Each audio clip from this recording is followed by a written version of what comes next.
À l'occasion de la Journée internationale de la langue et de la culture créole, le Conseil général de la Seine-Saint-Denis organise avec l'Institut du Tout-Monde une après-midi de colloques, d'échanges et de culture autour de ce thème.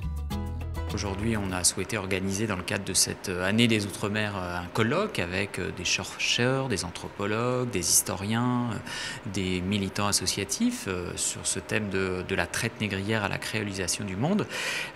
Parce qu'on sait bien que les blessures du passé sont toujours là.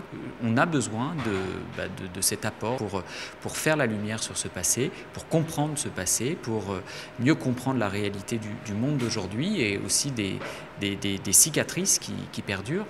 Mais j'ai envie aussi de dire qu'on veut aussi, à travers une réflexion, une journée comme celle-ci, se projeter dans l'avenir.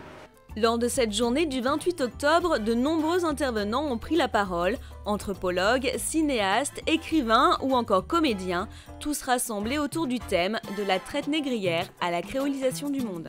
Arrivé en métropole, comment on peut garder cette culture ? D'abord en apprenant son histoire, ce qui n'est pas le plus évident parce qu'il n'y a pas dans le cursus des cours sur l'histoire antillaise. Donc c'est pour ça que ce type de manifestation aujourd'hui est importante et j'espère que ça va aller au-delà de l'année des Outre-mer, que ça va se pérenniser.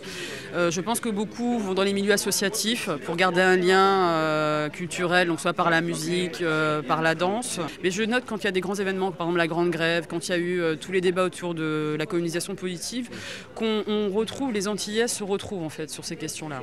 Je pense qu'il faut à la fois faire le travail mémoriel de diversité mémorielle et aussi faire le travail de diversité historique. C'est l'emmêlement des histoires et la relation des mémoires qui va nous permettre de construire les sociétés apaisées, harmonieuses, enfin autant que ça puisse être, mais en tout cas qu'on entre dans une dynamique du nouveau vivre ensemble qui est fondamentalement basée sur la diversité et je dirais la fluidité des identités, des relations, des migrations. Une des raisons de l'organisation de cette journée, c'est que effectivement, la Seine-Saint-Denis est un département où la population d'origine ultramarine est très importante encore aujourd'hui. On a entendu Monique Milia-Marilus qui disait qu'aujourd'hui, un quart des personnes nées aux Antilles vivent sur le territoire métropolitain et beaucoup en Seine-Saint-Denis. Et c'est la raison pour laquelle cette journée a été organisée. C'est même une des raisons aussi de l'implication du département dans l'année des Outre-mer. Rumeur que les boucaniers trament dans les clairières, dans ce foisonnement de soleil que distribue l'arrosoir des arbres, c'est moi. Le Monde, c'est le centre de ressources qu'a créé le Conseil général de la Seine-Saint-Denis pour accompagner tous les porteurs de projets de solidarité internationale et de coopération.